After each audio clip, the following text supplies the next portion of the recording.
सच्चिदानन्दविग्रहं सदा सुस्मेरवदनं बालकृष्णं नमाम्यहम्। सदाशिवसमारम्भां शङ्कराचार्यमध्यमाम् अस्मदाचार्यपर्यन्तां वन्दे गुरुपरम्पराम्। नारायणं पद्मभुवं वसिष्ठं शक्तिं च तत्पुत्रपराशरं च व्यासं शुकं गरुडपदं महान्तं गोविन्दयोगीन्द्रमथास्य शिष्यं श्रीशङ्कराचार्यमथास्य पद्मपादं च हस्तामलकं च शिष्यं तं तोडकं वाक्तिककारमन्यान् अस्मद्गुरून् സന്തതമാനതോസ്മി. എല്ലാവർക്കും എൻ്റെ വിനീതമായ പ്രണാമം. നമുക്കിന്ന് വായിക്കാനുള്ളത് 40ാമത്തെ പദ്യം മുതൽക്കാണ്. പദ്യം വായിക്കാം. അടങ്കത്തുറந்தாർക്കും ആശയറ ഭാവിത്തൊടും പക്വം തെരിയാത് ഓഹോ മടം തേടി പിച്ചയായി മൂലയിർ പെൺപേച്ചായി വരിനടൈ കിച്ചയായി കൈക്കെതിർ നീട്ടും. നല്ല തമിഴ് നല്ല പോലെ അറിയാവുന്ന തമിഴ് സാഹിത്യം നല്ലതുപോലെ മനസ്സിലാക്കാൻ കഴിയുന്നവർക്ക് പോലും ഈ ഒഴിവിലൊടുക്കത്തിൻ്റെ അർത്ഥം മനസ്സിലാക്കാൻ വലിയ പ്രയാസമാണ്. അപ്പോൾ നമ്മൾ മലയാളികൾക്ക് ഇത് മനസ്സിലാവുന്നില്ല എന്നൊരു വിഷമം ഒരിക്കലും ഉണ്ടാവരുത്. നല്ല തമിഴ് പ്രൊഫസർമാർക്ക് കോളേജിൽ തമിഴ് മെയിൻ സബ്ജക്റ്റ് എടുത്ത് പഠിക്കുന്നവർക്ക് പോലും ഈ ഒഴിവിലൊടുക്കത്തിൻ്റെ പദ്യങ്ങൾ വ്യാഖ്യാനിക്കാൻ വലിയ പ്രയാസമാണ്. കാരണം അത് ഒന്നാമത് പഴയ തമിഴാണ്. അതിൻ്റെ വാക്കുകളും ആ വാക്കിൻ്റെ ആ സന്ധിയും ഒക്കെ ചേർത്ത് ഇതിൻ്റെ അർത്ഥം മനസ്സിലാക്കാൻ ഭയങ്കര ബുദ്ധിമുട്ടാക്കി തീർത്തിരിക്കുകയാണ്. സാരമില്ല, നമുക്ക് ശ്രമിക്കാം. അടങ്കത്തുറந்தாർക്കും ആശയറ ഭാവിത്ത്. ആ ഒരു വരി എടുക്കാം. അടങ്കത്തുറந்தாർക്ക്, തുറക്കുക എന്ന് പറഞ്ഞാൽ ത്യജിക്കുക, സന്യസിക്കുക എന്നാണ് അർത്ഥം. അടങ്കത്തുറந்தாർക്ക് എന്ന് പറഞ്ഞാൽ പൂർണ്ണമായി ത്യജിച്ചവർക്ക്. എന്തിനെ? ബാഹ്യവസ്തുക്കളെ, പുറം വിഷയങ്ങളെ, ലൗകിക സുഖങ്ങളെ പരിപൂർണമായി ത്യജിച്ചവർക്ക് എന്ന് പറഞ്ഞാൽ സന്യാസികൾക്ക്. അതാണ് അടങ്കത്തുറந்தாർക്കും ആശയറ ഭാവിത്ത്. തങ്ങൾ ആശയറ്റവരാണ് എന്ന് ഭാവിച്ച് എന്ന് പറഞ്ഞാൽ നടിച്ച്, അഭിനയിച്ച്, മറ്റുള്ളവരെ തെറ്റിദ്ധരിപ്പിച്ച് കഴിയുന്ന കപട സന്യാസികളുണ്ടല്ലോ. അന്നുമുണ്ട്, ഇന്നുമുണ്ട്, എന്നും ഉണ്ടാവും ഇങ്ങനെയുള്ള കൂട്ടർ. കാരണം ഇത് ഒന്നാന്തരം ഒരു ബിസിനസ്സാണ്.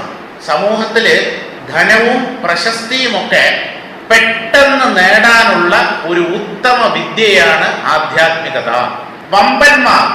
വമ്പൻ സ്രാവുകൾ ഇതിനകത്ത് വന്ന് വീഴും.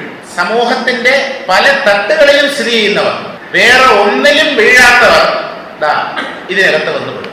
ഇതിനകത്ത് വന്ന് പെട്ടാൽ നല്ലതല്ലേ? ആധ്യാത്മികതയിൽ വന്ന് പെടുന്നത് നല്ലതാണ്. പക്ഷേ ഒരു കപട സന്യാസിയുടെ ആധ്യാത്മികതയിൽ, അയാളുടെ വാക്കുകളിൽ മോഹിച്ച് ഇതിനകത്ത് പെട്ടാൽ അയാൾ വഴിതെറ്റിപ്പോവും.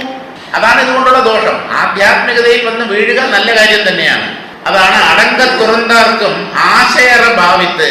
തങ്ങൾ പൂർണ്ണമായ ആശാത്യാഗം നേടിയവരാണ്, ഞങ്ങൾ പൂർണ്ണ വിരക്തന്മാരാണ്, ഞങ്ങളുടെ ഉള്ളിൽ ഒന്നിനോടും ആഗ്രഹമില്ല എന്നൊക്കെ നടിച്ച്, എന്ന് പറഞ്ഞാൽ പുറമേ അവരുടെ വ്യവഹാരമൊക്കെ കണ്ടാൽ പരമവിരക്തൻ, അങ്ങേയറ്റത്തെ സന്യാസി എന്നൊക്കെ തോന്നും. ആർക്ക്? മറ്റുള്ളവർക്ക്.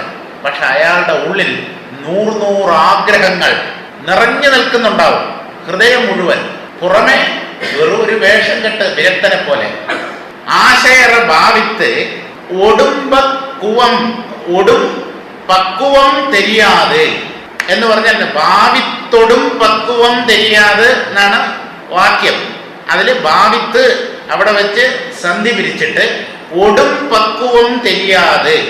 ഒടും പക്വം എന്ന് പറഞ്ഞാൽ എന്താ? പാകത.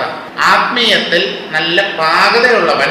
ആ പാകതയുള്ളവനെ പോലെ നടിച്ച്, പുറമേ അങ്ങനെയുള്ള ലക്ഷണങ്ങളൊക്കെ കാണിച്ച് അഭിനയിക്കാമല്ലോ. നമുക്കിവിടെ എന്താ അഭിനയിക്കാൻ പറ്റാത്തത്? സ്നേഹം അഭിനയിക്കാം, കോപം അഭിനയിക്കാം, അസൂയ അഭിനയിക്കാം, സന്യാസം പോലും അഭിനയിക്കാം. ഇവിടെ എന്താ അഭിനയിക്കാൻ പാടില്ലാത്തത്? അഭിനയത്തിനകത്ത് പെടാത്തത് ഒന്ന് മാത്രമേ ഉള്ളൂ, ജ്ഞാനം. ജ്ഞാനം അഭിനയിക്കാൻ പറ്റില്ല. ജ്ഞാനം നേടിയ ജ്ഞാനിയായിട്ട് കഴിയും. വേറെ ഒന്നും. ഇത് മാത്രമേ ഉള്ളൂ അഭിനയത്തിനകത്ത് പെടാത്തത്. മറ്റുള്ളതെല്ലാം അഭിനയത്തിനകത്ത് പെടും. അപ്പോ ഇങ്ങനെ കപടവേഷം ധരിച്ചാലും ഇങ്ങനെയുള്ള ആൾക്കാർ സമൂഹ മധ്യത്തിൽ ഉണ്ടെങ്കിലും ഒടും പക്വം തെരിയാതെ ഓഹോ. ഓഹോ എന്ന് പറഞ്ഞാൽ ഒരു ആക്ഷേപമാണ്, പരിഹാസമാണ്. ഇവരുടെയൊക്കെ പക്വം എത്രയാണെന്ന് ജ്ഞാനികൾക്കറിയില്ലേ എന്ന്.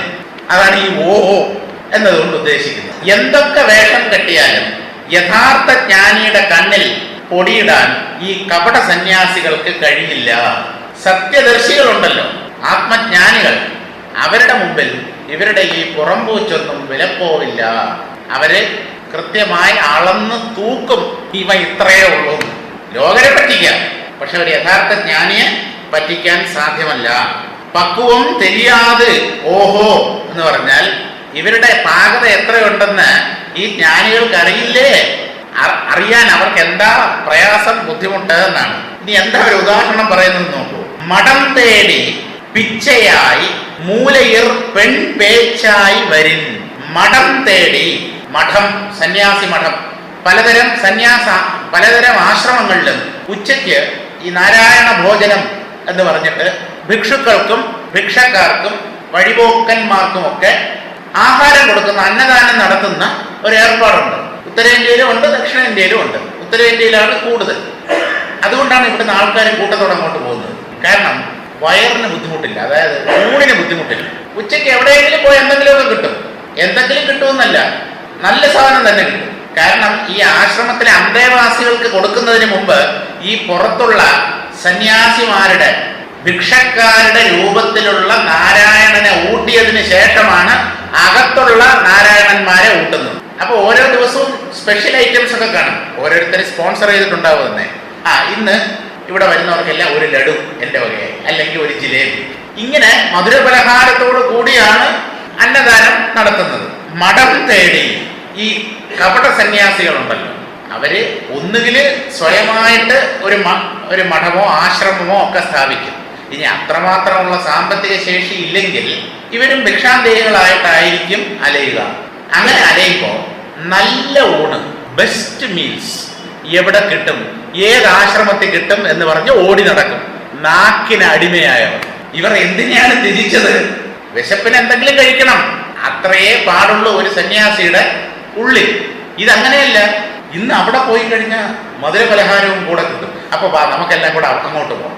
ഇങ്ങനെ മഠം തേടി, മഠം അന്വേഷിച്ച്, നല്ല ഊണ് കിട്ടുന്ന ആശ്രമമോ മഠമോ അന്വേഷിച്ച് മഠം തേടി, നല്ല മഠങ്ങൾ തേടി അലയുന്നവർ. എന്തിന്? ഒന്നാം തരം ഭിക്ഷ കിട്ടാനായി. അങ്ങനെ അലയുന്നവർ മഠം തേടി പിച്ചയായി, പിച്ചയ്ക്ക് വേണ്ടി, ഭിക്ഷയ്ക്ക് വേണ്ടി എന്നർത്ഥം. എന്ന് പറഞ്ഞാൽ ആഹാരത്തിന് വേണ്ടി നല്ല മഠം അന്വേഷിച്ചു പോകുന്ന ഈ കപടവേഷധാരികൾ ആരെപ്പോലെയാ? മൂലയിർ പെൺ പേച്ചായി. മൂലയിൽ പെൺ പേച്ചായി. ഇതിന് രണ്ടർത്ഥം ഇതിൽ പറയുന്നുണ്ട്. ആദ്യം നേരെയുള്ള അർത്ഥം പറയാം. മൂലയിർ പെൺ പേച്ചായി എന്ന് പറഞ്ഞാൽ മൂലയിൽ നിൽക്കുന്ന പെണ്ണിന്റെ സംസാരം പോലെ. ഈ മൂലയിൽ നിൽക്കുന്ന പെണ്ണ് എന്ന് പറഞ്ഞാൽ എന്താ? നവവധു. ഇപ്പൊ കല്യാണം കഴിച്ചു കൊണ്ടുവന്നു ഒരു പെൺകുട്ടിയെ. അപ്പോ ഭർത്താവിന്റെ വീട്ടില്, അമ്മായിയമ്മയുടെ വീട്ടില് പെട്ടെന്ന് കയറി ആധിപത്യം സ്ഥാപിക്കാൻ പറ്റില്ലല്ലോ. അപ്പോ കല്യാണം കഴിച്ച് കൊണ്ടുവന്നതേ ഉള്ളൂ, 1-2 മണിക്കൂറായിട്ടേ ഉള്ളൂ. ഓരോരുത്തരൊക്കെ കയറി വരികയാണ്. അപ്പോൾ എവിടെയെങ്കിലും ഒരു മൂലയ്ക്ക് നാണം കുടുങ്ങിയോ അല്ലെങ്കിൽ നാണം അഭിനയിച്ചോ? ഇപ്പോഴും നാണം കുടുങ്ങുന്ന പരിപാടി സ്ത്രീകൾക്ക് ഇല്ല നോക്കട്ടെ. നാണം ഇല്ല എന്നാ പറയും. അദ്ദേഹത്തിന്റെ അനുഭവം പറഞ്ഞതാണ്. നാണം ഇല്ല. പെൺകുട്ടികൾക്ക് നാണം എന്നുള്ള ഒരു ഭാവം നഷ്ടമായി കഴിഞ്ഞു. വാസ്തവത്തിൽ ലജ്ജ സ്ത്രീക്ക് അഴകാണെന്ന്. ലജ്ജിക്കുന്ന ആ സ്വഭാവം സ്ത്രീകൾക്കൊരു ഭൂഷണമാണെന്ന്. അപ്പോ മൂലയിൽ പെൺപേച്ച എന്ന് പറഞ്ഞാൽ അമ്മായിയമ്മയുടെ വീട്ടിൽ പുതുതായി എത്തിയ വധുവിനെ പോലെ മൂലയിൽ നിന്ന് പെറുപെറുക്കും എന്ന് പറഞ്ഞാൽ എന്താ? ആ ഉച്ചത്തിൽ സംസാരിക്കാനുള്ള ഒരു സ്വാതന്ത്ര്യമൊന്നും വന്നിട്ടില്ല. ഇപ്പൊ കയറി വന്നതല്ലേ ഉള്ളൂ ആ പുതിയ വീട്ടിൽ. അപ്പോ തനിക്ക് അനിഷ്ടമായ എന്തെങ്കിലുമൊക്കെ സംസാരിക്കുമ്പോ തനിയെ ഒരു മൂലയ്ക്ക് നിന്ന് ഇതിപ്പോ എന്നെ കൊണ്ടൊന്നും ഇപ്പൊ പറ്റൂല, ഇങ്ങനെ സ്വയം പിറുപിറുക്കുന്ന, മൂലയിൽ പെൺപേച്ചായി മൂലയിൽ നിന്നുകൊണ്ട് പിറുപിറുക്കുന്ന നവവധുവിനെ പോലെ അവൾ എന്താ ചെയ്യും? അതിനു മുമ്പ് അതൊരെണ്ണം പറയാം. ഇനി ഇതിന്റെ വേറൊരർത്ഥം കൂടെ പറയാം. മൂലയിൽ പെൺപേച്ച എന്ന് പറഞ്ഞാൽ ഈ കപട സന്യാസികൾ സ്ത്രീ വിഷയങ്ങൾ അറിയാൻ താല്പര്യമുള്ളവരായിരിക്കും. സ്ത്രീകളെ കുറിച്ചുള്ള കാര്യങ്ങൾ കേൾക്കുന്നതിലും പറയുന്നതിലും അവർക്കൊരു വിശേഷ താല്പര്യം ഉണ്ടാവും. പെൺപേച്ച് എന്ന് പറഞ്ഞാൽ പെണ്ണിന്റെ പേച്ച് എന്നർത്ഥമുണ്ട്. വേറൊന്ന് സ്ത്രീകളെ കുറിച്ചുള്ള സംസാരം, അതും പെൺപേച്ചാണല്ലോ, പെണ്ണെഴുത്തെന്നൊക്കെ പറയുന്നത് പോലെ. അപ്പോ സ്ത്രീകളെ സംബന്ധിച്ച കാര്യങ്ങൾ അറിയാൻ ഒരു അതിരുകടന്ന താല്പര്യം. ഒരു സന്യാസിക്ക് എന്തിനാണ് അങ്ങനെ സ്ത്രീകളുടെ കാര്യം അറിയുന്നത്? ഏതോ ഒരു സ്ത്രീ വന്നു, നമസ്കരിച്ചു, പേരെന്താ, എവിടെയാ താമസം, ഭർത്താവിന് എവിടെയാ ജോലി, എത്ര കുട്ടികളുണ്ട്, ഇയാളെന്ത് ഡേറ്റ ബാങ്കോ, സെൻസസുകാരനോ ഈ സന്യാസി എന്ന് പറയുന്നത്? ഈ അനാവശ്യമായിട്ടുള്ള വിവരങ്ങൾ ശേഖരിക്കേണ്ട കാര്യമുണ്ട്. സ്ത്രീകളുടെ മാത്രമല്ല, ആരെക്കുറിച്ചുള്ള ഒരു കാര്യവും അവരുടെ പേഴ്സണൽ ഡീറ്റെയിൽസ്, ബയോഡാറ്റ സൂക്ഷിക്കേണ്ട കാര്യം സന്യാസിക്കില്ല. എന്തിനാ? പേര് ചോദിക്കാം പരമാവധി, എവിടെ നിന്ന് വരുന്നു, പോരെ. അതിൽ കൂടുതൽ അറിയാൻ നിങ്ങളുടെ പേരെന്താണ്, എവിടെ നിന്ന് വരുന്നു. അതാണ് ശ്രീനാരായണ ഗുരുദേവൻ തിരുവണ്ണാമലയിലെ രമണ മഹർഷിയെ കണ്ടിട്ട് അവിടുത്തെ വിസിറ്റേഴ്സ് രജിസ്റ്ററിൽ എഴുതി വെച്ചത്. എന്ത്? നിർവൃതി പഞ്ചകം. രമണ മഹർഷിയെ കാണാൻ വരുന്നുണ്ട്, അദ്ദേഹം ഒന്നും ചോദിക്കാറില്ല, പേരോ ഊരോ പോലും ചോദിക്കാറില്ല. അങ്ങനെ ഇരിക്കും. അതാണ് ആ പൂർണ്ണ നിസ്സംഗതയുടെ ലക്ഷണം.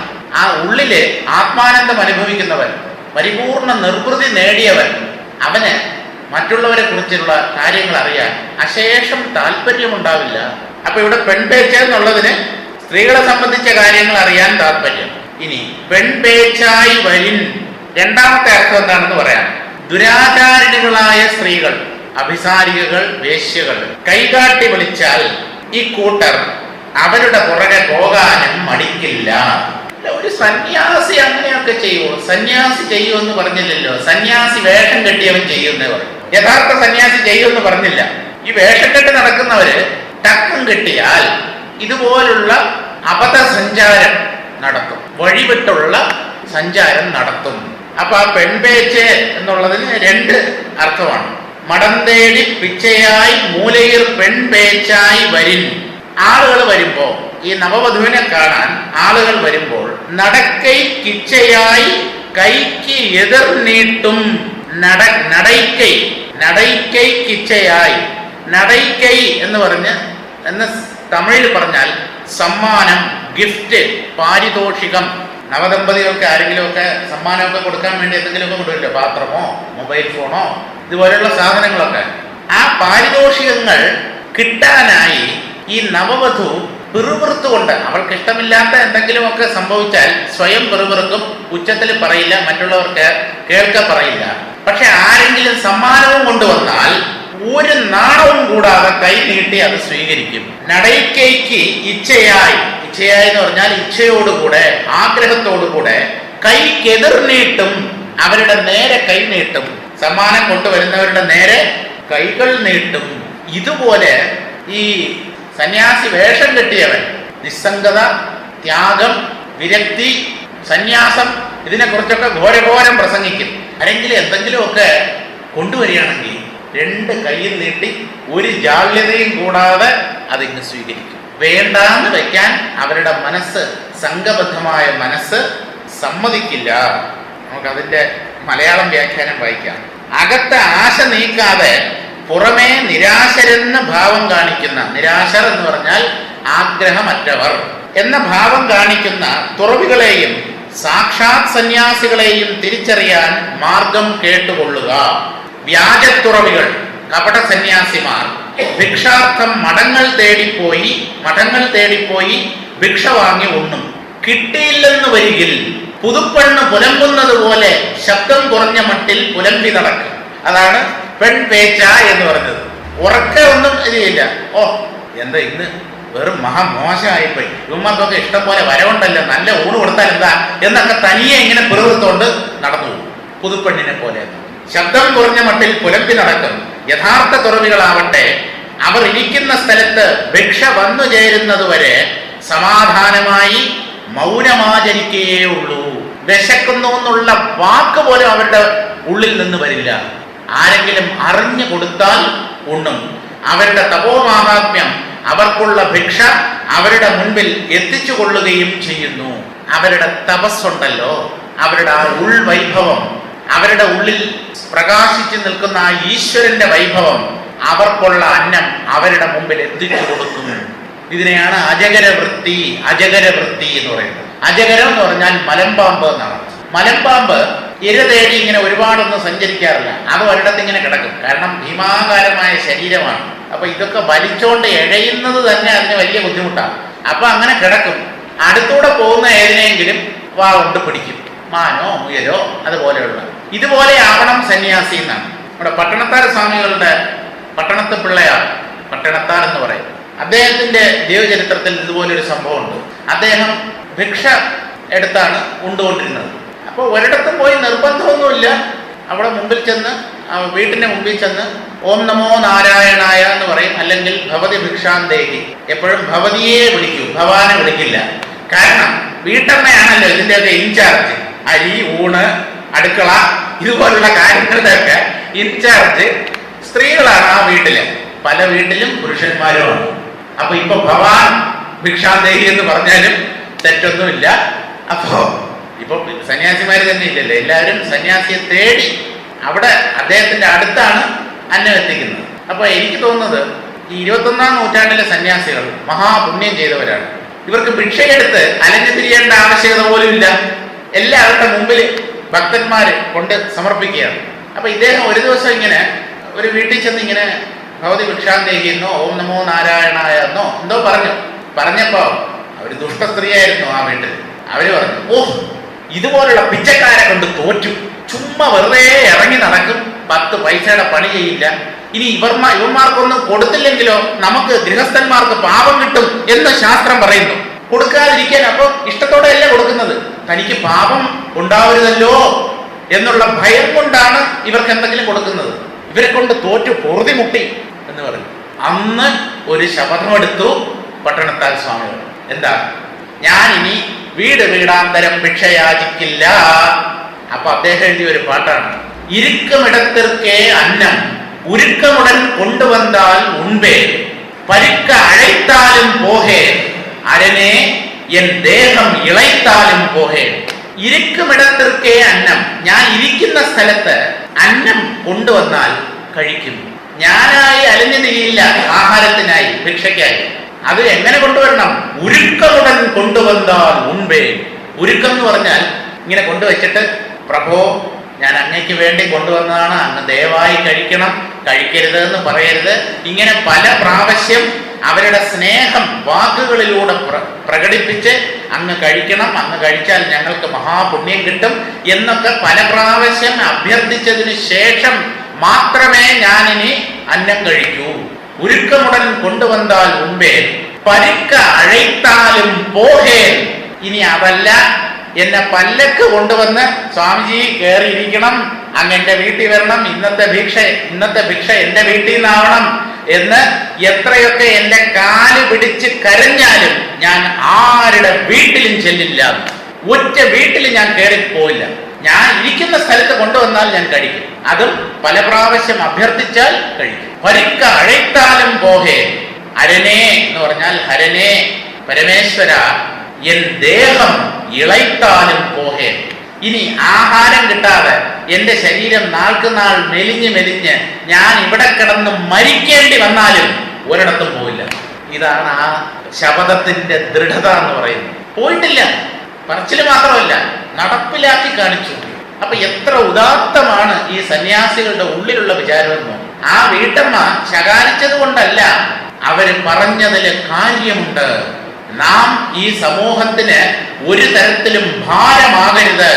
ഇതുപോലെ ഈ വീട്ടമ്മ പറഞ്ഞു, മറ്റു പല വീട്ടമ്മമാരും പറയുന്നില്ലായിരിക്കും. നമ്മൾ എന്തിനാ അവരുടെ വീട്ടിന് മുമ്പേ ചെന്ന് അമ്മ തായേ എന്ന് പറഞ്ഞ് വിളിക്കുന്നത് എന്ന് വിചാരിച്ചു. അങ്ങനെയാണ് ഈ പ്രതിജ്ഞ എടുത്തത്.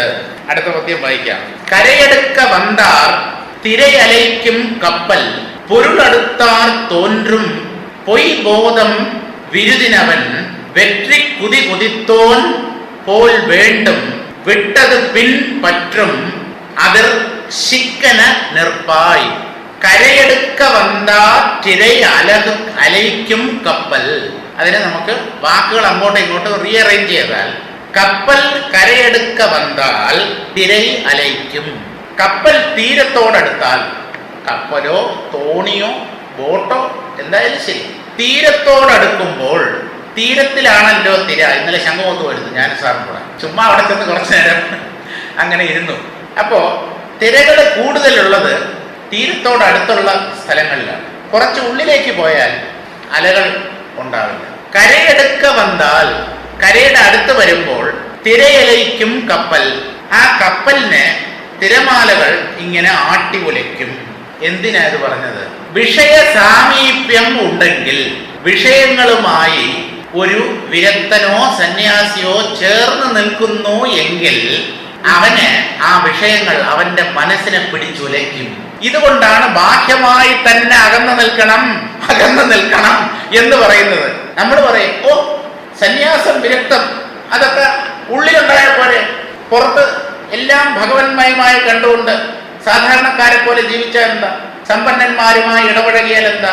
സ്ത്രീകളുമായിട്ട് സംസാരിക്കുകയോ അവരോട് സല്ലപിക്കുകയോ ഒക്കെ ചെയ്താൽ എന്താ ദോഷം? ദോഷമുണ്ട്. മനുഷ്യ മനസ്സെന്ന് പറയുന്നത് വളരെ സങ്കീർണമായ ഒന്നാണ്. മനുഷ്യന്റെ മനസ്സുണ്ടല്ലോ, അത് വളരെ സങ്കീർണമാണ്. നമുക്ക് പ്രതീക്ഷിക്കാവുന്നതിനേക്കാളും ആഴവും വ്യാപ്തിയും ഉള്ളതാണ് മനുഷ്യ മനസ്സ്. അത് എപ്പോഴാണ് വിഷയങ്ങളിൽ കുടുങ്ങി പോകുന്നതെന്ന് ആർക്കും പ്രവചിക്കാൻ പറ്റില്ല. ഗംഭീരന്മാർക്ക് അബദ്ധം പറ്റിയിട്ടുണ്ട്. ഇത് എപ്പോഴും നമ്മൾ ഓർമ്മയിൽ സൂക്ഷിക്കണം. ഗംഭീരന്മാർ, മഹർഷീശ്വരന്മാർ, അവർക്ക് അബദ്ധം പറ്റിയിട്ടുണ്ട്. പിന്നെ നമ്മുടെ കാര്യം പ്രത്യേകിച്ച് പറയണം. അതുകൊണ്ട് നമ്മുടെ സാധന പാകത എത്തുന്നത് വരെ ബാഹ്യമായി തന്നെ വിഷയങ്ങളിൽ നിന്ന് അകന്നു കഴിയണം. അല്ലെങ്കിൽ ഏതെങ്കിലുമൊക്കെ നമ്മുടെ മനസ്സിനെ ഹഠാത് ആകർഷിച്ച് ആ വിഷയങ്ങളുടെ അടിമയായി പോകുന്ന. അപ്പൊ ബാഹ്യ സന്യാസം ആന്തരമാണ്, അതിൽ യാതൊരു സംശയവും വേണ്ട. സംഘത്യാഗമാണ് ശരിക്കുള്ള സന്യാസം, സമ്മതിച്ചു. എന്നാലും ബാഹ്യമായി തന്നെ ഇവയിൽ നിന്നൊക്കെ അകന്നു നിൽക്കേണ്ട ആവശ്യകതയുണ്ടോ? ഉണ്ട്. കാരണം മനുഷ്യ മനസ്സ് പെട്ടെന്ന് വിഷയങ്ങൾക്ക് അടിമയായി പോകും. അപ്പോൾ തീരത്തോടടുക്കുന്ന കപ്പൽ തിരമാലകളാൽ ഉലയ്ക്കപ്പെടുന്നത് പോലെ പൊരുൾ അടുത്താൽ തോன்றுം. പൊരുൾ എന്ന് പറഞ്ഞാൽ വിഷയങ്ങൾ, ബാഹ്യ വിഷയങ്ങൾ. അത് ധനമോ സ്ത്രീയോ വേറെ എന്ത്, മനുഷ്യന്റെ മനസ്സിനെ ആകർഷിക്കുന്ന എന്തും. ദൃശ്യം എന്നർത്ഥം. വിഷയം എന്ന് പറഞ്ഞാൽ ദൃശ്യം, ബാഹ്യപ്രപഞ്ചത്തിലുള്ള എന്തുമാവാം. പൊരുളടുത്താൽ ആ വിഷയസുഖങ്ങൾ അല്ലെങ്കിൽ ഭോഗവസ്തുക്കൾ ഏതിനെയൊക്കെയാണോ സാധാരണ മനുഷ്യൻ സുഖത്തിനായി ആശ്രയിക്കുന്നത്, ആ വസ്തുക്കൾ അടുത്തുണ്ടെങ്കിൽ ഏതൊരു സന്യാസിയുടെയും മനസ്സ് ചലിച്ചു പോകും.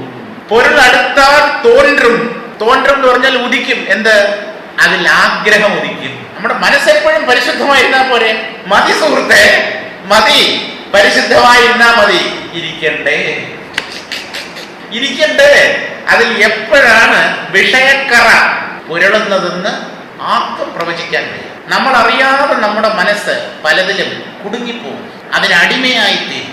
അതുകൊണ്ടാണ് ബാഹ്യമായി തന്നെ ഒരകൽച്ച പാലിക്കണം എന്ന് പറയുന്നത്. പൊരുളടുത്താൽ തോன்றுം. പൊയ്ബോധം എന്ന് പറഞ്ഞാൽ തെറ്റായ ബോധം എന്ന് പറഞ്ഞാൽ അഹങ്കാരം. ഞാനൊരു വ്യക്തിയാണെന്നും ആ വ്യക്തിയാണെന്നുള്ള ചിന്തയെ തുടർന്ന് ഞാൻ പുരുഷൻ, സ്ത്രീ ഇങ്ങനെയുള്ള ഭാവം. പുരുഷനാണെങ്കിൽ സ്ത്രീയോട് ആകർഷണം, സ്ത്രീയാണെങ്കിൽ പുരുഷനോട് ആകർഷണം. ഇത് ഇരുകൂട്ടർക്കും തുല്യമാണ്. ഏത്? ഈ വിപരീത ലിംഗത്തോടുള്ള, എതിർലിംഗത്തോടുള്ള ആകർഷണം. മായയാണത്. അത്ഭുതകരമായ ഈശ്വര ശക്തിയാണ് ഈ മനസ്സെന്ന് പറയുന്നത്. എന്താ? നമ്മുടെ അച്ഛനപ്പൂപ്പന്മാര് നമുക്ക് തന്നിട്ട് പോയതാണോ? പിതൃസ്വത്താണോ? ഇൻഹെറിറ്റഡ് പ്രോപ്പർട്ടിയാണോ? അല്ല. ദൈവീശേഷ ഗുണമയി മമ മായ. എന്റെ മായ, ഗുണമയിയായ ത്രിഗുണാത്മികയായ ഈ മായ. എന്താണിത്? പ്രകൃതി തൊടുത്തു വിടുന്നതാണ് സകല മനസ്സുകളിലും സർവ ആഗ്രഹങ്ങളെയും സങ്കല്പങ്ങളെയും. പ്രകൃതിയാണ് അതിന് ഉത്തരവാദി. അപ്പൊ അതിന്റെ പിടിയിൽ പെടാതെ ഇരിക്കാൻ ജാഗ്രതയോടുകൂടി കഴിയണം. തസ്മാത് ജാഗ്രത ഉത്തിഷ്ഠത ജാഗ്രത. വിവേകാനന്ദ സ്വാമികളുടെ ഗർജനമായിരുന്നു. കഠോപനിഷത്തിന്റെ വാക്യങ്ങളാണ്. ഉത്തിഷ്ഠത, എഴുന്നേൽക്കൂ, ജാഗ്രത, ഉണർവോടുകൂടി, be vigilant, arise, awake, stop not until you reach the truth. സത്യം സാക്ഷാത്കരിക്കപ്പെടുന്നത് വരെ നിന്നു പോകരുത്, വഴിയിൽ നിന്നു പോകരുത്. പല പ്രതിബന്ധങ്ങളും ഉണ്ടാവും, അതൊന്നും കൊണ്ട് മനസ്സ് തളരരുത്. എന്തിനായത്? ഇങ്ങനെയൊക്കെയുള്ള ബുദ്ധിമുട്ടുകൾ ഒരു സാധകന്റെ മാർഗത്തിൽ ഉണ്ടാവും എന്ന് ഋഷികൾക്ക് അറിയാവുന്നത് കൊണ്ടല്ലേ ഇങ്ങനെയുള്ള വാക്യങ്ങളൊക്കെ എഴുതി വെച്ചത്. ഇല്ലെങ്കിൽ ഇതൊക്കെ എഴുതേണ്ട കാര്യമുണ്ടോ? പൊയ് ബോധം തോന്നും, അഹങ്കാരം നമ്മൾ അറിയാതെ ഉദിക്കും. ആ അഹങ്കാരം ദൃശ്യത്തിൽ കുടുങ്ങും, ദൃശ്യത്തിൽ നിന്ന് സുഖം തനിക്ക് കിട്ടും എന്ന് തെറ്റിദ്ധരിക്കും. അങ്ങനെ ആ വിഷയത്തിന് അടിമയായി തീരും. പൊയ് ബോധം വിരുദിനവൻ വെട്രി കുതികുതിത്തോൻ പോൽ വേണ്ടും. വിരുദിനവൻ എന്ന് പറഞ്ഞാൽ ശത്രുവിനെ തോൽപ്പിക്കും എന്ന് പ്രതിജ്ഞ ചെയ്ത ഒരു ഭടൻ, ഒരു പോരാളി. ഞാൻ ശത്രുവിനെ കീഴടക്കുക തന്നെ ചെയ്യും, എന്ത് വില കൊടുത്തും ഞാൻ എതിരാളിയെ പരാജയപ്പെടുത്തും എന്ന് തീരുമാനിച്ച ഒരാൾ വെട്രി കുതികുതിത്തോൻ, വിജയത്തിലേക്ക് കുതിച്ചവനെ പോലെ, വിജയം, സക്സസ്, വിക്ടറി, ജയത്തിലേക്ക് കുതിച്ചവനെ പോലെ വേണം. ജയത്തിലേക്ക് കുതിക്കുന്നവനെ, ജയത്തെ ലക്ഷ്യമാക്കി ധീരമായി മുമ്പോട്ട് പോകുന്നവനെ പോലെ വേണം ഒരു സാധകൻ ഈ സത്യത്തെ സമീപിക്കാൻ. വെട്രി കുതികുതിത്തോൻ, സാധാരണ ആ വാക്കിന് അർത്ഥം പറയുന്നത് ഒരാൾ ജയിക്കുമ്പോൾ അയാൾ തുള്ളിച്ചാടില്ലേ, ജമ്പിങ് വിത്ത് ജോയ് എന്ന് പറയാറില്ലേ. അങ്ങനെ ജയിച്ചു, താൻ ഒന്നാമനായി എന്ന് കേൾക്കുമ്പോൾ ഒരാൾ സന്തോഷം കൊണ്ട് തുള്ളിച്ചാടും. അതാണ് വെട്രി കുതികുതിത്തോൻ. ഇവിടെ എന്താണ് അർത്ഥം എന്ന് ചോദിച്ചാൽ, വെട്രി കുതികുതിത്തോൻ എന്നുള്ളതിന് വ്യാഖ്യാതാവ്, തമിഴിലെ വ്യാഖ്യാതാവ് ഇങ്ങനെയാണ് പറയുന്നത്. തമിഴാണ്, വായിക്കാം. വെട്രിക്ക് 60 അടി തൂരവ് താവ, 60 അടി തുറവ് താവத் തുടങ്ങിനോൻ, 61 അടി താവിനാൻ എനിൻ അത് വെട്രി. 60 അടി നമുക്ക് കടക്കണം. 60 അടി 60 അടിയിൽ എത്തിയാലും ജയിക്കില്ല, 60 അടിക്ക് അപ്പുറത്ത് പോകണം. അടുത്ത സ്റ്റെപ്പിലാണ് ജയം. കാരണം 60 അടിയിൽ കാല് വെച്ചാൽ അത് വിജയമാവില്ല. 61ാമത്തെ അടിയിലേക്ക് പോകണം. നമ്മുടെ മലയാളത്തിൽ പറയാം അരക്കിണർ ചാടുക, മുക്കാക്കിണർ ചാടുക. എന്താണ് അർത്ഥം? മുക്കാക്കിണർ ചാടിയാൽ എന്തായിരിക്കും? നേരെ കിണറ്റിനകത്ത് പോരും. കിണർ ചാടുക എന്ന് പറഞ്ഞാൽ ഇപ്പുറത്തുനിന്ന് ചാടിയാൽ നേരെ ഓപ്പോസിറ്റുള്ള ആ കൈവരിയുടെ അപ്പുറത്ത് അല്ലെങ്കിൽ കൈവരിയിലെങ്കിലും ചെന്ന് നിൽക്കണം, ചാടി അവിടെയെങ്കിലും എത്തണം. അപ്പൊ ഇവിടെ വെറ്റിക്ക് 60 അടി തുരവ് താവத் തുടങ്ങിനോൻ, 60 അടി മറികടക്കാൻ വേണ്ടി ചാടുന്ന ഒരാൾ 61 അടി താവിനാൻ എനിൻ, 61ാമത്തെ അടി ചാടി എങ്കിൽ അത് വെട്രി, അതാണ് ജയം. അപ്പോഴേ വിജയിച്ചു എന്ന് പറയാൻ പറ്റും. അത് തവറിൻ, അത് തെറ്റിപ്പോയാൽ വെട്രിയും ഇഴന്ത്, പരാജയമാണ്. 60 അടി 61ാമത്തെ അടി എത്തിയില്ലെങ്കിൽ 60 അടി എത്തിയാലും പരാജയം. അത് തവറിൻ, വെട്രിയും ഇഴന്ത് തുരവിനും വീഴ്വൻ. ഇവിടെ തുറവ് എന്നുള്ളതിന് സന്യാസം. ആ സന്യാസത്തിന്റെ ലക്ഷ്യം കാണാതെ 99.99% ഞാൻ സന്യാസിയായി, ആ സത്യത്തിലേക്ക് പതിച്ചില്ല എന്ന് വരികിൽ അത് പരാജയം തന്നെയാണ്. ഇഴന്ത് തുറവിനും വീഴ്വൻ. ഇതുപോലെ വിടയങ്ങളെ തുറക്കത്തുടങ്ങിനോൻ, വിഷയങ്ങളെ ത്യജിക്കാൻ തുടങ്ങുന്നവൻ ആ വിടയങ്ങളെയും തുറന്ന് ആ വിഷയങ്ങളെയും ത്യജിച്ച് തർബോധത്തെയും തുറപ്പതേ തുറവ്. എന്താണ് ഈ തർബോധം? അഹങ്കാരം. എല്ലാത്തിനെയും ഈ ഞാനാണ് ഉപേക്ഷിക്കുന്നത്. അതുകൊണ്ട് ജയിച്ചുവോ? ഇല്ല. ഈ ത്യജിച്ച ഞാനിനെയും ത്യജിക്കണം. അതാണ് ഏറ്റവും പ്രയാസം. അഹങ്കാര ത്യാഗം. വിട്ടവനെയും വിടുക. വിഷയങ്ങളെ ഇത് വേണ്ട, ഇതെന്നെ നശിപ്പിക്കും, ഇതെന്റെ ആത്മീയ സാധനയ്ക്ക് തടസ്സമാണ്, ഞാൻ ഇതിനെ അകറ്റും, എന്നോട് അടുക്കാൻ സമ്മതിക്കില്ല, പോ പോ പോ പോ എന്ന് പറഞ്ഞ് ഇങ്ങനെ അകറ്റിക്കൊണ്ടേയിരിക്കും. അങ്ങനെ വിഷയങ്ങളെല്ലാം അകന്നു പോയാലും അകറ്റിയ ഒരുവൻ ഞാൻ, ആ അഹങ്കാരം, ജീവബോധം ഉള്ളിലുണ്ടാവും. അവനെയും വിട്ടാലേ ത്യാഗം പൂർണ്ണമാവും. അതുവരെ ത്യാഗം അപൂർണമായിരിക്കും. തുറന്ന് തർബോധത്തെയും എന്ന് പറഞ്ഞാൽ ആ വ്യക്തിത്വം, അഹംബോധം, ഞാൻ ത്യജിച്ചവൻ, ഞാൻ സന്യാസി, ഞാൻ എല്ലാം ഉപേക്ഷിച്ചു, ആ ചിന്തയെയും വിടും. ഞാൻ എല്ലാറ്റിനെയും ഉപേക്ഷിച്ചു, ആ അത് ഒരു അഹങ്കാരത്തിന്റെ ഒരു പ്രകടനമാണ്. ഞാൻ അതങ്ങനെ ചുമ്മാ ഇരിക്കുന്ന വിചാരിക്കണ്ട, പതുക്കെ അത് തന്നെ പ്രകടമാക്കും മറ്റുള്ളവരുടെ മുമ്പിൽ. എന്നെ പറ്റി നിങ്ങൾ എന്താ വിചാരിച്ചത്? എല്ലാം വിട്ടുന്നേ, കുടുംബത്തെ വിട്ടു, ധനത്തെ വിട്ടു, പേരും പ്രശസ്തിയും എല്ലാം വിട്ടു. ഇതാ ഇപ്പൊ വസ്ത്രം പോലും ഇല്ല, ഒരു കൗപീനം മാത്രം ഉടുത്താണ് കഴിയുന്നത്. ഞാൻ എന്താ മോശക്കാരനാണോ?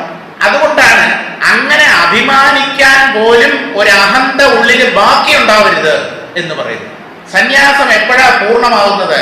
ഞാൻ സന്യാസിയാണ് എന്ന ഭാവത്തെയും സന്യസിക്കുമ്പോൾ, ഞാൻ സന്യാസിയാണ് എന്നൊരു വിചാരം ഉണ്ടല്ലോ, അതും പോണം. അപ്പൊ സന്യാസം പൂർണ്ണമാവും. തർബോധത്തെയും തുറപ്പതേ തുറവ് അന്നനം ചെയ്യാതെ, അങ്ങനെ ചെയ്യാതെ ആ വിടയങ്ങളെ ശാരിൻ, നേരത്തെ നമ്മൾ ഉപേക്ഷിച്ച വിഷയങ്ങളുമായി നമുക്ക് വീണ്ടും സമ്പർക്കം ഉണ്ടാകുന്നു എങ്കിൽ ഒക്കെ വിട്ടതാണ്, എല്ലാം ഉള്ളിൽ നിന്ന് പോയി. ഇപ്പൊ എന്റെ മനസ്സിനെ ഒന്നും ആകർഷിക്കില്ല, ഞാനിപ്പോ പണ്ടത്തതുപോലെ ജീവിച്ചാൽ കുഴപ്പമാണ്. സത്യം, അദ്വൈത സത്യം സാക്ഷാത്കരിച്ചതിന് ശേഷം നിങ്ങൾക്ക് എങ്ങനെയും ജീവിക്കും. അതിനു മുമ്പ് വളരെ കരുതലോടുകൂടി വേണം ഓരോ ചുവടും മുമ്പോട്ടെടുത്ത് വയ്ക്കും. ബലവാൻ ഇന്ദ്രിയ ഗ്രാമ വിദ്വാംസമപി കർഷതി. ഇന്ദ്രിയ ഗ്രാമം എന്ന് പറഞ്ഞാൽ ഇന്ദ്രിയങ്ങളുടെ കൂട്ടം, പഞ്ചേന്ദ്രിയങ്ങളുടെ സമൂഹം, കണ്ണ്, കാത്, മൂക്ക്, നാക്ക്, ത്വക്ക്, ഈ 5 എണ്ണം, ഈ ഇന്ദ്രിയ ഗ്രാമം, ഇന്ദ്രിയ സമൂഹമുണ്ടല്ലോ, ബലവാൻ, അങ്ങേയറ്റം ശക്തിയുള്ളതാണ്. അത് എന്ത് ചെയ്യുമെന്നറിയാമോ? വിദ്വാംസമപി കർഷതി. നല്ല പണ്ഡിതനെ പോലും, സിദ്ധാന്തപരമായി അദ്വൈതം നല്ല ഉറപ്പുള്ള ഒരാളെ പോലും അവയുടെ ഭാഗത്തേക്ക്, അവരുടെ അധീനതയിലേക്ക് പിടിച്ചു വലിക്കും. അതിനെ അതിക്രമിക്കുക എന്ന് പറഞ്ഞാൽ വലിയ പ്രയാസമാണ്. എത്രയെത്ര കഥകൾ നമ്മുടെ പുരാണങ്ങളിൽ മഹർഷിമാർക്ക് പറ്റിയിട്ടുള്ള അബദ്ധങ്ങളുടെ ചരിത്രങ്ങൾ എത്ര എണ്ണം! ഒന്നല്ല, എത്ര പ്രാവശ്യം അബദ്ധം പറ്റി. എന്തിനാണ് ഇതൊക്കെ എഴുതി വെച്ചത്? മഹർഷിക്ക് പോലും പറ്റി, അപ്പൊ നമുക്ക് പറ്റിയാൽ എന്താ? അങ്ങനെ ആശ്വസിക്കാനല്ല, മഹർഷിമാർക്ക് പോലും പറ്റി. അതുകൊണ്ട് താൻ ജാഗ്രതയോടുകൂടിയിരിക്കണം, അങ്ങേയറ്റത്തെ മുൻകരുതലോടുകൂടി വേണം ഈ മാർഗത്തിലൂടെ മുമ്പോട്ട് പോകാൻ. അതുകൊണ്ടാണ് ഉപനിഷത്ത് പറഞ്ഞത്, ക്ഷുരസ്യ ധാര നിശിത ദുരത്യയ ദുർഗം പദസ്ഥ കവയോ വദന്തി. ഇത് കടക്കാൻ, താണ്ടിക്കടക്കാൻ അത്യന്തം പ്രയാസമുള്ള മാർഗമാണ്. ഏത്? അധ്യാത്മ മാർഗം. ഏതുപോലെയെന്നോ, ക്ഷുരസ്യ ധാര, ഒരു കത്തിയുടെ ആ വായ്ത്തല പോലെയോ അല്ലെങ്കിൽ വാളിന്റെ മൂർച്ചയുള്ള ഭാഗം പോലെയോ വളരെ കരുതലോടുകൂടി വേണം കാലുവെക്കാൻ. കരുതലോടുകൂടി കാലുവെച്ചാൽ തന്നെ കാല് മുറിയാനുള്ള സർവ്വസാധ്യതകളുണ്ട്. അപ്പൊ അശ്രദ്ധയോടുകൂടി ഈ കത്തിയുടെയോ വാളിന്റെയോ വായ്ത്തലയിലൂടെ മുമ്പോട്ട് നടന്നാൽ എന്തായിരിക്കും അതിന്റെ അനന്തരഫലം? ആലോചിക്കണം. നിശിത, വളരെ മൂർച്ചയുള്ളതാണ് എന്ന് പറഞ്ഞാൽ അപകടം എപ്പോഴും സംഭവിക്കാം. ദുരത്യയ, ഈ അധ്യാത്മ മാർഗത്തിലൂടെ, പ്രയാസമേറിയ ഈ മാർഗത്തിലൂടെ കാല് മുറിയാതെ, കുപ്പിച്ചില്ലോ മുള്ളോ കൊള്ളാതെ, രക്തം കാണാതെ ഈ വഴിയുടെ അങ്ങേ തലയ്ക്കൽ എത്തുന്നവർ വളരെ ചുരുക്കം, വളരെ ചുരുക്കം, അത്യപൂർവം. ഇത് ദുർഗമമായ മാർഗമാണ്, കടക്കാൻ വളരെ പ്രയാസമുള്ളതാണ് എന്ന് ജ്ഞാനികൾ പറയുന്നു, അജ്ഞാനികളല്ല. കവയോ വദന്തി. കവികൾ എന്ന് പറഞ്ഞാൽ ക്രാന്തദർശികൾ, സൂക്ഷ്മദർശികൾ, മനുഷ്യ മനസ്സിനെ നല്ലതുപോലെ പഠിച്ചവർ. അവർ പറയുന്നു, നിങ്ങൾ വളരെ ജാഗ്രതയോടുകൂടിയിരിക്കണം. കാരണം ഏത് സമയം വേണമെങ്കിലും പതിച്ചു പോകാനിടയുണ്ട്, വിഷയങ്ങളുടെ പിടിയിൽ അകപ്പെട്ടു പോകാം. അതുകൊണ്ട് വളരെ ശ്രദ്ധയോടുകൂടിയിരിക്കണം എന്നാണ്. അപ്പോ അന്നനം ചെയ്യാതെ ആ വിടയങ്ങളെ ശാരിൻ, ഈ കരുതലോടുകൂടി ഒന്നും കഴിയാതെ, എനിക്കിപ്പോ ഏതാണ്ടൊക്കെ തത്വം ഉറപ്പ് വന്നു കഴിഞ്ഞു, ഇനിയിപ്പോ ഞാൻ എങ്ങനെ ജീവിച്ചാലും കുഴപ്പമൊന്നുമില്ല, ഈ വിഷയങ്ങൾ എന്നെ ഒന്നും ചെയ്യില്ല എന്നൊരു അമിതമായ ആത്മവിശ്വാസം ഉള്ളിൽ വേണ്ട. ആത്മവിശ്വാസം നല്ലതാണ്, പക്ഷെ അത് അമിതമാവരുത്. ശാരിൻ ആ തുറവിനാൻ വരും പെരുമയും ഇഴന്ത് പിറപ്പിനും വീഴ്വൻ. ഈ സന്യാസത്തിന് തന്നെ അയാൾ ഒരു അപമാനമായി തീരും. ഇവരെ നോക്കി ആളുകൾ മൊത്തം സന്യാസി വർഗത്തെ പരിഹസിക്കും. ഈ ഏതോ 1-2 പേര് ചെയ്യുന്ന വേണ്ടാതനങ്ങൾ കണ്ടിട്ട് എല്ലാ സന്യാസിമാരും ഇങ്ങനെ തന്നെയാണ്, ഒക്കെ ചുമ്മാ വേഷം കെട്ടി നടക്കുന്നവർ, ഇവന്റെയൊക്കെ ഉള്ളിലിരിപ്പ് വേറൊന്നാണ് എന്ന് ബാക്കിയുള്ളവർക്കും കൂടെ അപമാനം ഉണ്ടാക്കി തീർക്കും ഈ കൂട്ടർ. അതാണ് ആ തുറവിനാൽ വരും പെരുമയും ഇഴന്ത്.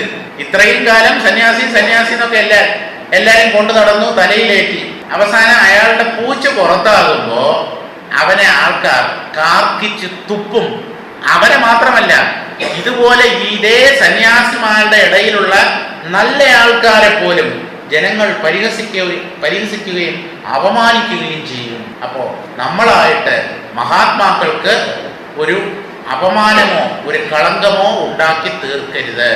അതിനു വേണ്ടിയെങ്കിലും ജാഗ്രതയോടുകൂടിയിരിക്കണം. പെരുമയും ഇഴந்து പിറപ്പിനും വീഴുവൻ വീണ്ടും ഈ ജനനമരണ രൂപമായ സംസാരത്തിൽ പതിക്കാനും ഇടയാകും. അതുകൊണ്ട് വളരെ ശ്രദ്ധിച്ചിരിക്കണം.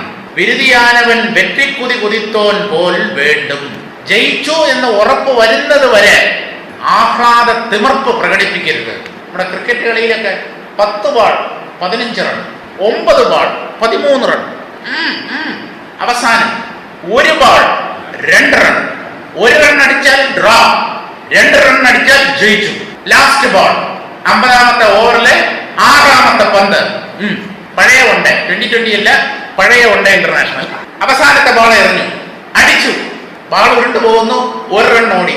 2ാമത്തെ റൺ ഓടുന്നതിനിടയ്ക്ക് അവൻ ബാൾ പിടിച്ച് എറിഞ്ഞു, റൺ ഔട്ട്. അതുവരെ ജയിച്ചു എന്ന് പറയാൻ പറ്റുമോ? ഇതാണ് പറഞ്ഞത്. 60 അടി അടിയാ പോലെ 61ാമത്തെ അടി താണ്ടി കിടക്കണം, എന്നാലേ ജയിച്ചു എന്ന് പറയാൻ പറ്റും. ഡ്രോ ആയാ പോയല്ലോ, പോരല്ലോ.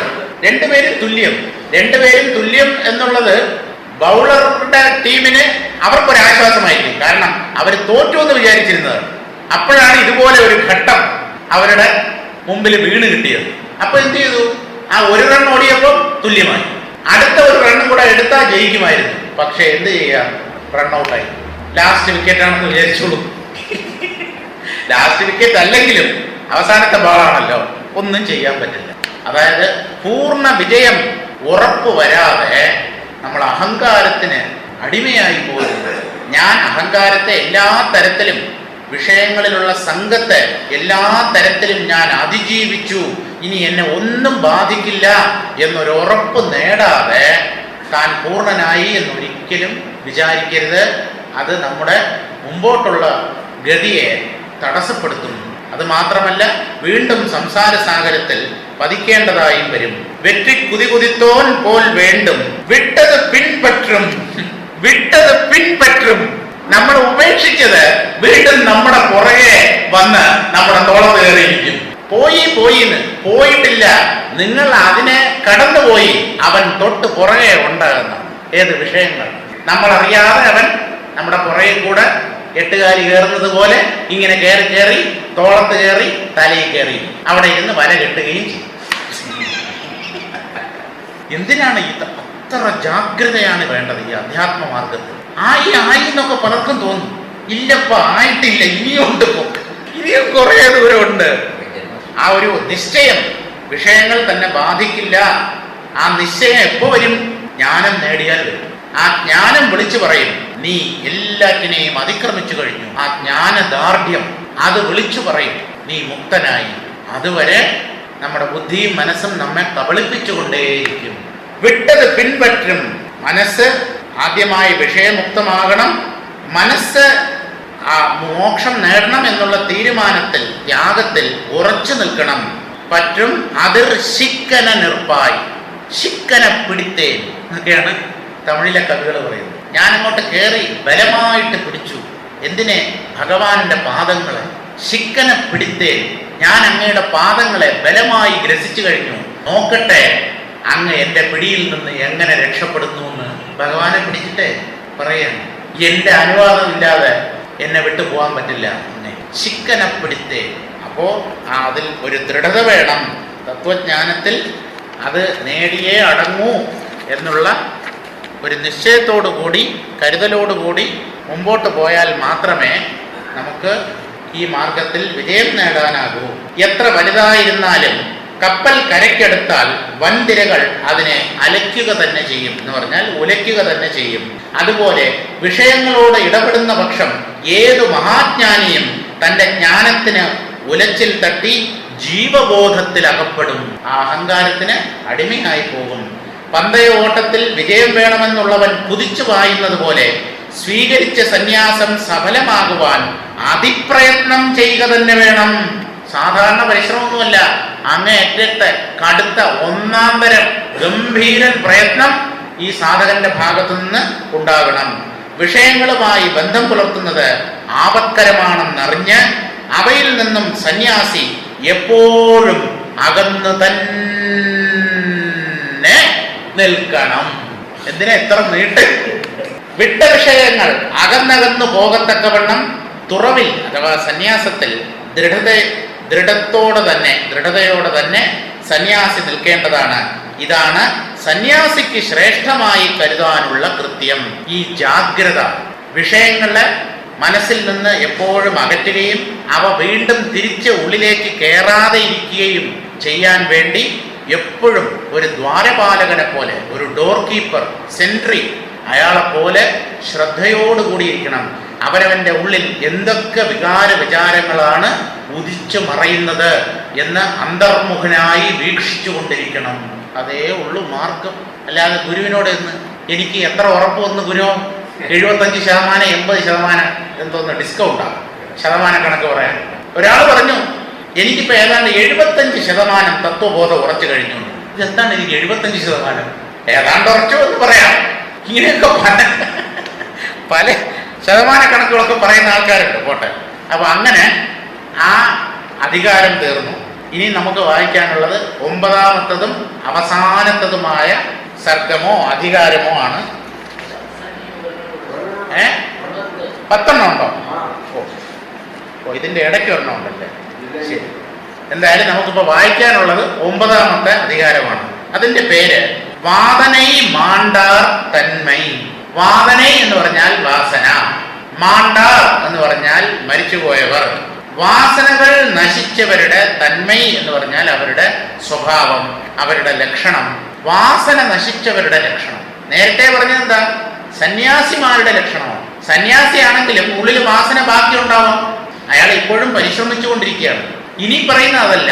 തത്വജ്ഞാനി, ആത്മജ്ഞാനം നേടിയവൻ, സാക്ഷാത്കാരം നേടിയ ഒരാളുടെ ഉൾവൈഭവം, അയാളുടെ ലക്ഷണം, അയാളുടെ മഹത്വം, അതൊക്കെയാണ് ഇവിടെ പറയാൻ പോകുന്നത്. വാദനയും മാണ്ടാർ തന്മ എന്ന് പറഞ്ഞാൽ അവരുടെ സ്വഭാവം.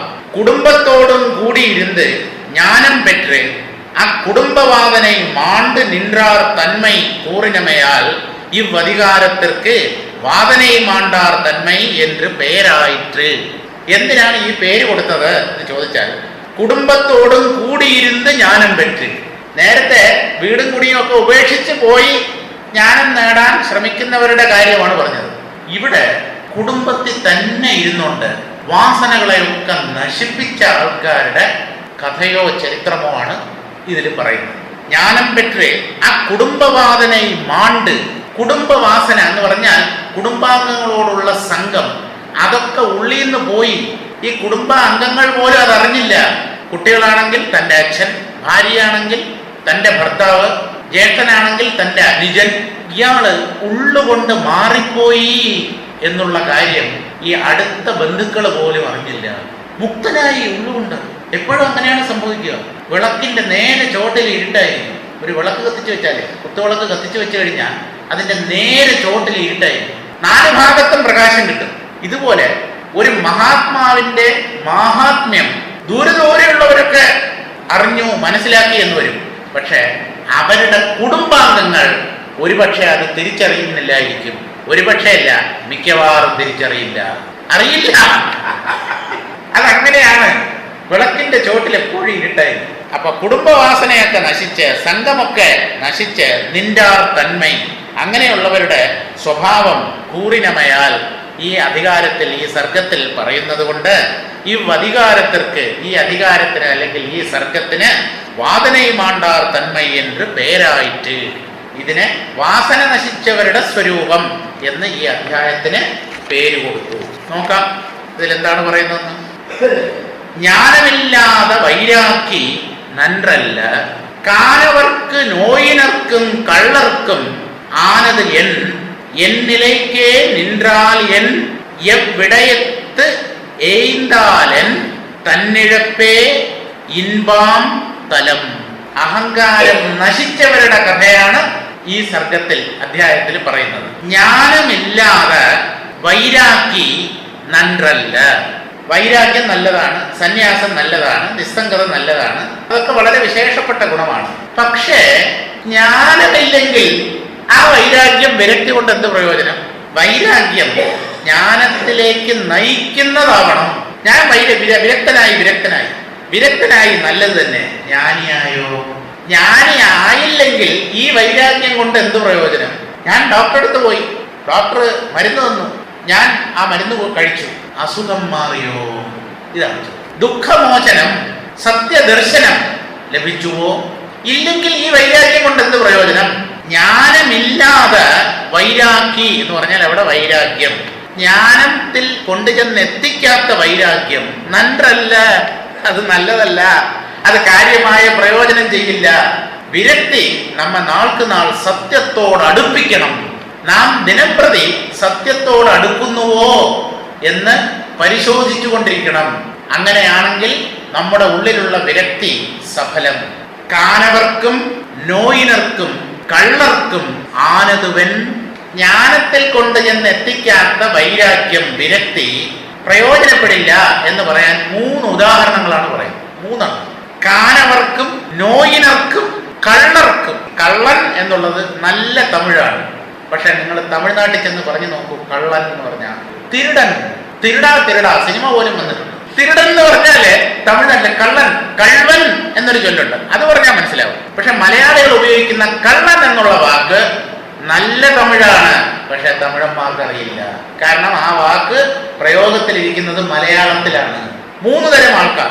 കാനവർക്കും, കാനവർ എന്ന് പറഞ്ഞാൽ കാട്ടുവാസി, വേടൻ, വനചരൻ, വനത്തിൽ താമസിക്കുന്നവർ. കാനനവാസികൾ എന്നുള്ള അർത്ഥത്തിലാണ് കാനവർക്കും അല്ലെങ്കിൽ വേടന്മാർക്കും. നോയിനർക്കും രോഗം വന്നവൻ, രോഗികൾക്കും. കള്ളർക്കും, കള്ളന്മാർക്കും വൈരാഗ്യമുണ്ട്. ഇവർക്ക് പോലും വൈരാഗ്യമുണ്ടോ? ആ ഉണ്ട്, പക്ഷെ പ്രയോജനമില്ലാത്ത വൈരാഗ്യമാണെന്നേ ഉള്ളൂ. അതെന്താ അവർക്ക് വൈരാഗ്യം ഉണ്ടെന്ന് പറഞ്ഞത്? കാനനവാസികൾക്ക് എന്താ വൈരാഗ്യം എന്ന് ചോദിച്ചാൽ, വനത്തിലുള്ളവർ ഈ ആധുനിക സൗകര്യങ്ങളും ഈ സുഖഭോഗങ്ങളും ഒന്നും ഇല്ലാതെയാണല്ലോ. അവിടെ AC ഉണ്ടോ, ഫ്രിഡ്ജുണ്ടോ, TV ഉണ്ടോ, ഗീസർ ഉണ്ടോ, വാഷിംഗ് മെഷീൻ ഉണ്ടോ, കമ്പ്യൂട്ടർ ഉണ്ടോ, വൈഫൈ ഉണ്ടോ, എന്തൊക്കെ ഉണ്ടല്ലോ. ഈ നമ്മൾ സാധാരണ ജീവിതം സുഖകരമാക്കാൻ വേണ്ടി സംഭരിച്ചു വെക്കുന്ന ഒന്നും ഈ വേടന്മാരുടെയോ അല്ലെങ്കിൽ വനവാസികളുടെയോ അടുത്തില്ല. ഇതൊക്കെ വിട്ടിട്ടല്ലേ അവരിരിക്കുന്നത്? വൈരാഗികളല്ലേ, വിരാഗികളല്ലേ? ഇതൊക്കെ വിട്ടിട്ടാണല്ലേ അവരിരിക്കുന്നത്. വൈരാഗ്യമുണ്ട്, പക്ഷെ എന്ത് പ്രയോജനം? അവർ ജ്ഞാനികളാവുന്നുണ്ടോ? അപ്പോൾ ഏതോ ഒരു തരത്തിൽ വിഷയസുഖങ്ങളിൽ നിന്ന് അകന്നു നിന്നു. അത് എന്ത് കാരണം കൊണ്ടോ ആയിക്കൊള്ളട്ടെ, അതുകൊണ്ട് മാത്രം രക്ഷപ്പെട്ടു എന്ന് കരുതാൻ നിവൃത്തിയില്ല.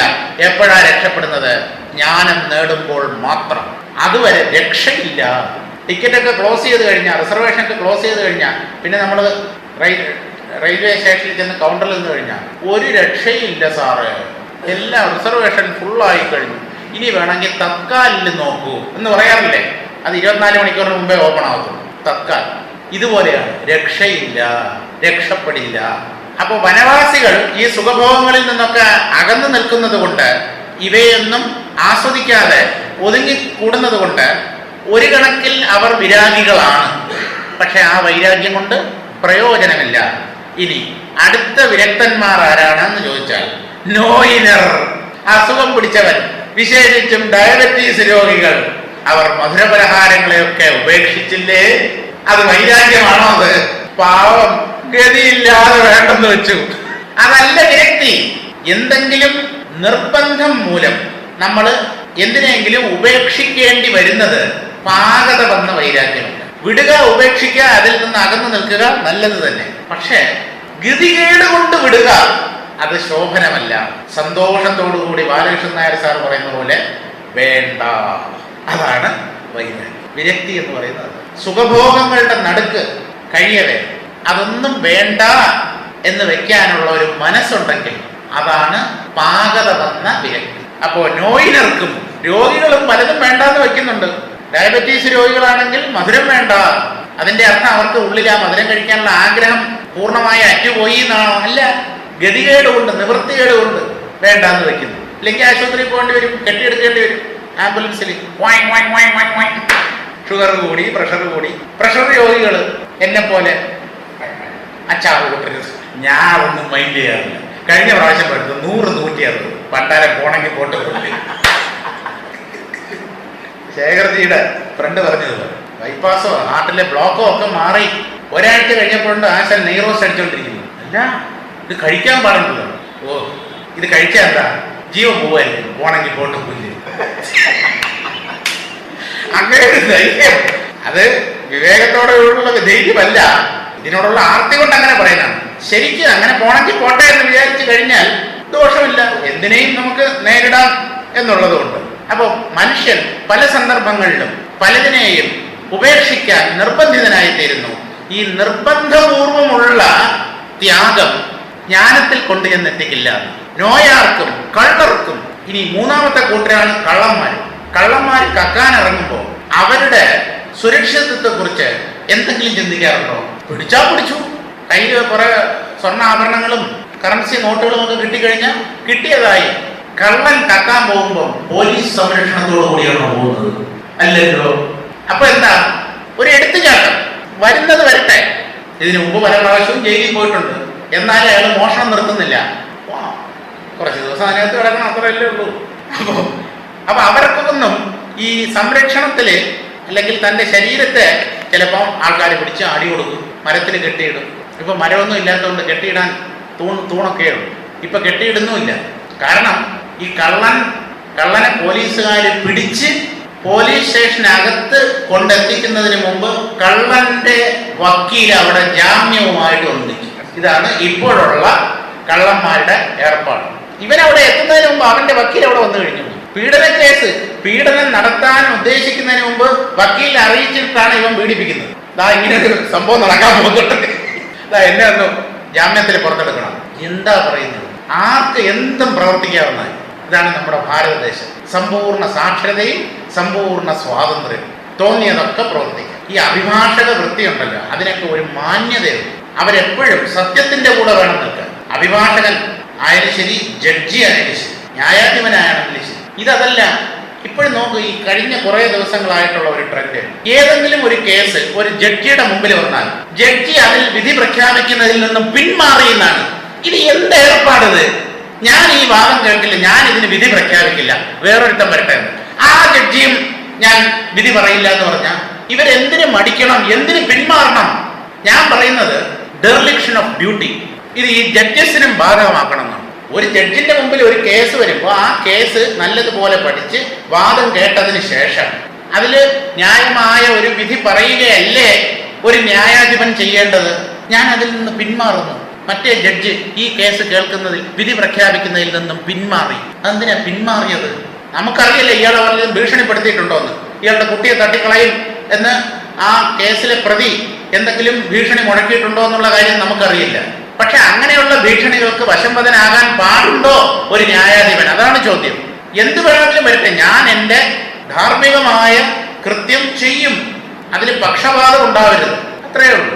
കള്ളർക്കും ആനതിയൻ, ഈ മൂന്ന് കൂട്ടർക്കും, വനവാസികൾക്കും രോഗികൾക്കും കള്ളന്മാർക്കും ഒന്നല്ലെങ്കിൽ മറ്റൊരു തരത്തിൽ വിരക്തി ഉണ്ടെങ്കിലും വൈരാഗ്യമുണ്ടെങ്കിലും ഇവരുടെ വൈരാഗ്യം എന്താകും?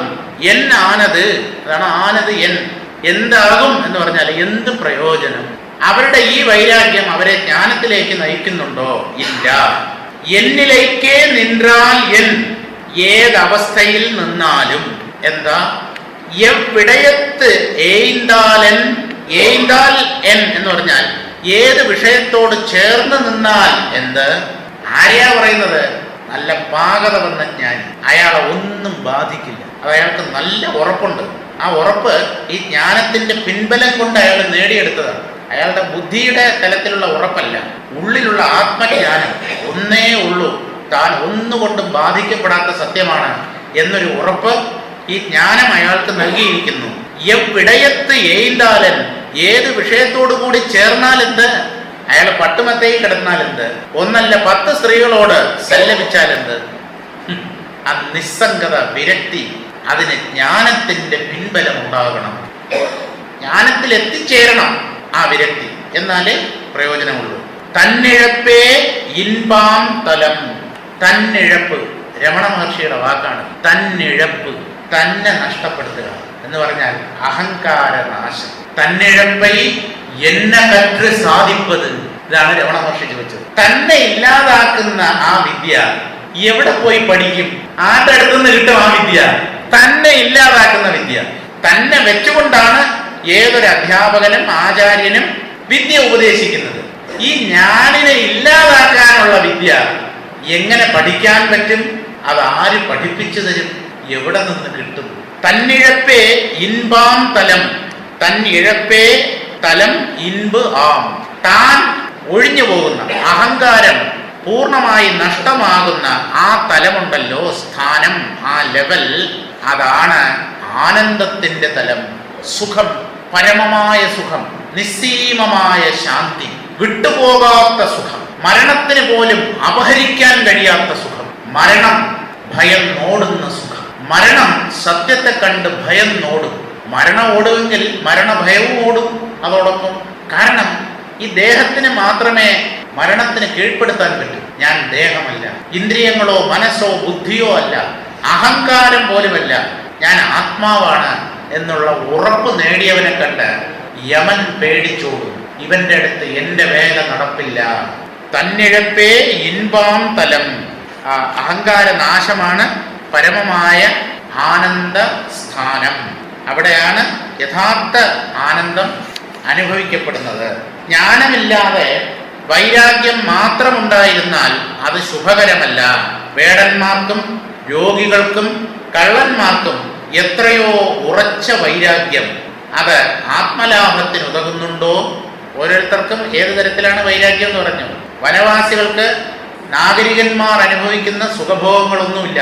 അവർ അതിൽ നിന്നൊക്കെ അകന്നിരിക്കുന്നു. ആ അർത്ഥത്തിൽ അവർ വിരക്തന്മാരാണ്.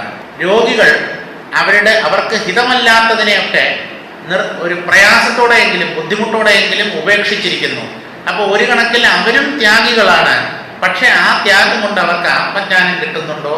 ഇനി കള്ളന്മാർ, അവരുടെ സുരക്ഷയെക്കുറിച്ച് അവർ ചിന്തിക്കുന്നേ ഇല്ല. ഒരു കണക്കിൽ ധീരന്മാരാണ് ഈ കള്ളന്മാർ.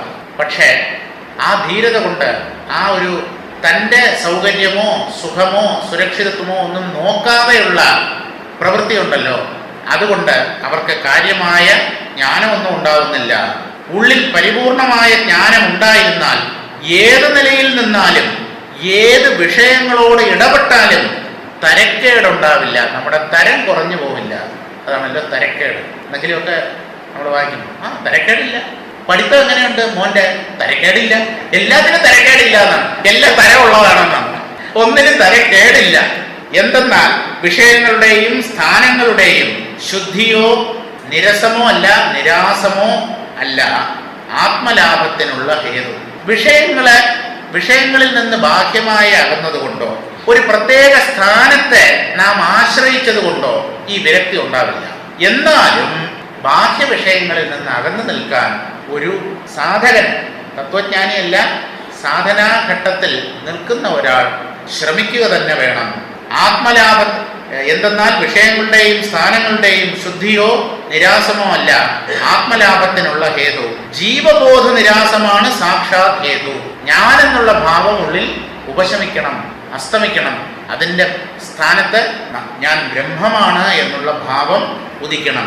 ആകയാൽ തൻ്റെ ജീവബോധം മാറ്റിക്കൊള്ളുന്നതിലാകണം ഒരു മുമുക്ഷുവിൻ്റെ പ്രധാന യത്നം. ജീവബോധത്തെ, അഹങ്കാരത്തെ എപ്പോഴും നിരസിച്ചുകൊണ്ടേയിരിക്കുക ഉള്ളിൽ. ഞാൻ എന്നുള്ള ഭാവം, എന്നെ പറഞ്ഞു ഞാൻ അവന് കാണിച്ചു കൊടുക്കുക. എന്ത് ഞാൻ? നീ അടങ്ങിയില്ല, അവിടെ മിണ്ടാതെ ഇരി. നീ എന്ത് കാണിച്ചു കൊടുക്കാൻ? അവിടെ ഇരി. ഇങ്ങനെ ഈ അഹങ്കാര രൂപത്തിൽ ഉദിക്കുന്ന ആ ചിത്തവൃത്തിയെ, ബുദ്ധിവൃത്തിയെ ബോധപൂർവമായ ശ്രമം കൊണ്ട് അടക്കി ആത്മാവിൽ തന്നെ ഒടുങ്ങണം. ഇനി ഒരിക്കലും തല പൊന്തിക്കാത്ത രീതിയിൽ, അഹങ്കാരം ഇനി ഒരു തരത്തിലും ഉദിക്കാത്ത രീതിയിൽ അത് ആത്മാവിൽ അലിഞ്ഞ് ചേർന്ന് തന്മയമായി തീരണം. അതാണ് മോക്ഷം. ആ നിലയിലാണ് അവനെ ഇരിക്കാനുള്ള ഇമ്പകരമായ സ്ഥലം. ഇമ്പം തന്നെയാണ് ഇമ്പം. തുൻപം മലയാളത്തിൽ തുമ്പം. ഇമ്പം സന്തോഷം, തുമ്പം ദുഃഖം. ഇൻപം തുൻപം എന്ന് പറയുന്നതിന് ഇമ്പം തുമ്പം എന്ന് മലയാളികൾ പറയുന്നു. അതാണ് പരമമായ ആനന്ദത്തിൻ്റെ സ്ഥാനം. ചുരുക്കത്തിൽ ഈ ഉദ്ദേശ്യത്തോടു കൂടി ആയിരിക്കണം വിരക്തി അഥവാ വൈരാഗ്യം വരുത്തേണ്ടത്. നിങ്ങൾ വിരാഗിയാകുന്നു, സന്യാസിയാകുന്നു എന്തിനെന്ന് ഒരാൾ ചോദിച്ചാൽ ജ്ഞാനം നേടാം, മുക്തനാകാം എന്ന് പറയണം. സന്യാസം it is not an end in itself. സന്യാസം സന്യാസിയായി എല്ലാം തീർന്നു, അങ്ങനെയല്ല. സന്യാസം ജ്ഞാനത്തിൽ കലാശിക്കണം, ജ്ഞാനത്തിൽ പര്യവസാനിക്കണം. അങ്ങനെ അല്ലാത്ത സന്യാസമോ വിരക്തിയോ കൊണ്ട് യാതൊരു പ്രയോജനവുമില്ല. ഈ കാര്യമാണ് ഈ പദ്യത്തിൽ പറയുന്നത്. ഇനിയുള്ള പദ്യങ്ങൾ നമുക്ക് നാളെ വായിക്കാം. ഓം പൂർണ്ണമദഃ പൂർണ്ണമിദം പൂർണ്ണാത് പൂർണ്ണമുദച്യതേ പൂർണ്ണസ്യ പൂർണ്ണമാദായ പൂർണ്ണമേവാവശിഷ്യതേ. ഓം ശാന്തി ശാന്തി ശാന്തി. ഹരി ഓം.